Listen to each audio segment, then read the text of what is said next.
दिल्ली के राम मनोहर लोहिया अस्पताल के डॉक्टर महामृत्युंजय जाप के मरीजों पर होने वाले असर की जांच कर रहे हैं। जिन लोगों पर यह रिसर्च किया जा रहा है वो सभी ब्रेन इंजरी यानी मस्तिष्क की चोट के मरीज हैं।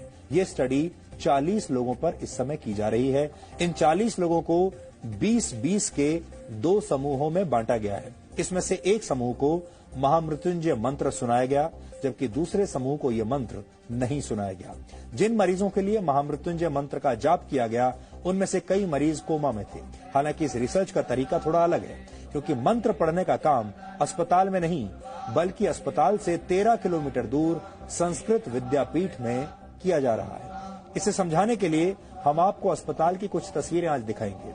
ये उन मरीजों की तस्वीरें हैं जिन पर राम मनोहर लोहिया अस्पताल में रिसर्च की जा रही है। सही तरीके से मंत्रों का पाठ करने के लिए इस अस्पताल के डॉक्टरों ने दिल्ली के संस्कृत विद्यापीठ से संपर्क किया।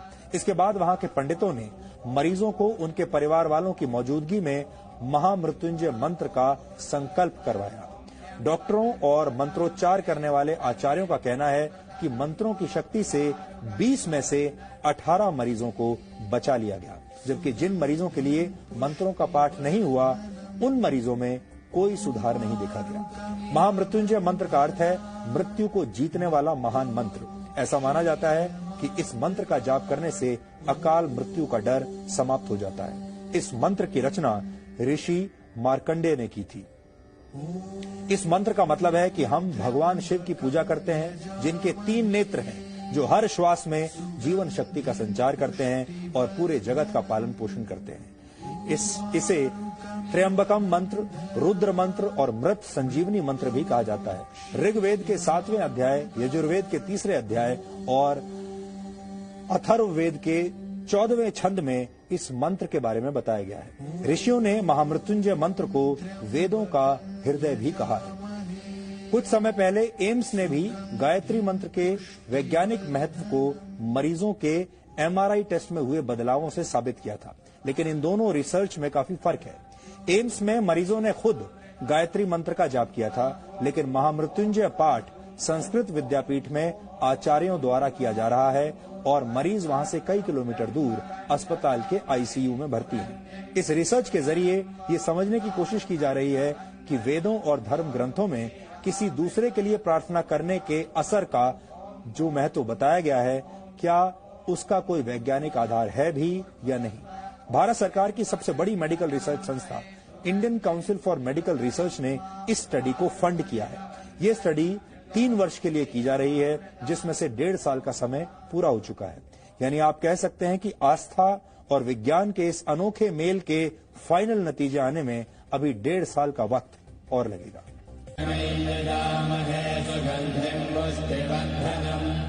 स्वर विज्ञान के हिसाब से माना जाता है कि महामृत्युंजय मंत्र के अक्षरों का स्वर के साथ उच्चारण किया जाए तो शरीर में वाइब्रेशन होता है। ये वाइब्रेशन दिमाग की नसों को सक्रिय करने में मदद करता है। हालांकि यहाँ ध्यान देने वाली बात यह है कि इस प्रयोग में मरीज खुद मंत्र नहीं पढ़ रहा है, बल्कि उसके लिए पंडित एक तरह से अनुष्ठान कर रहे हैं। यानी इस रिसर्च का आधार पूरी तरह से आस्था के विज्ञान पर टिका है। दुनिया भर में ये अपनी तरह की पहली रिसर्च कही जा सकती है। इसीलिए इस रिसर्च के तरीकों को लेकर जितने सवाल हैं, उतना ही इंतजार रिसर्च के फाइनल नतीजों का किया जा रहा है। मेडिकल साइंस की भाषा का एक बड़ा प्रचलित शब्द है जिसे कहते हैं प्लेसिबो इफेक्ट। यानी अगर आप ये मान लें कि कोई दवा आपकी किसी बीमारी को ठीक कर सकती है, तो कई बार वो दवा सच में आपके काम आ जाती है और वो काम कर जाती है, जबकि असल में आपको दवा नहीं सिर्फ मीठी गोलियां खिलाई जा रही होती है। ये सब होता है उस इलाज के प्रति आपकी आस्था और विश्वास के जरिए। इस आस्था से आप में ऐसे शारीरिक और मानसिक बदलाव होते हैं कि आप अपने आप ठीक हो जाते हैं। इसे ही प्लेसिबो इफेक्ट कहा जाता है। विज्ञान जिसे प्लेसिबो कहता है, उसे आप आस्था या विश्वास कह सकते हैं। कई बार आपने देखा होगा जब बहुत सारे लोग ऐसे होते हैं जिन्हें ये लगता है कि वो बहुत बीमार हैं, उनके अंदर बहुत बड़ी कोई बड़ी बीमारी आ गई है, वो डॉक्टर के पास जाते हैं। डॉक्टर जानते हैं कि उन्हें कोई ऐसी बीमारी नहीं है और डॉक्टर उन्हें या तो कोई विटामिन की गोली दे देते हैं या कोई मीठी गोली खाने के लिए दे देते हैं, ये कहकर कि इससे आप ठीक हो जाएंगे, और मरीज को गोली खाने के बाद सच में ऐसा लगने लगता है कि वो ठीक हो गया है। आपने अक्सर ये भी देखा होगा कि डॉक्टर बीमार मरीज के घर वालों को ये सलाह देते हैं कि आप प्रार्थना कीजिए, मरीज के अच्छे स्वास्थ्य के लिए दुआएं कीजिए। दुआओं में असर होता है, ये आपका विश्वास हो सकता है, लेकिन अगर इस शोध के नतीजे सकारात्मक हुए तो हम ये भी कह सकेंगे कि दुआओं में सिर्फ असर ही नहीं, विज्ञान भी होता है। हालांकि ये विवाद बहुत पुराना है।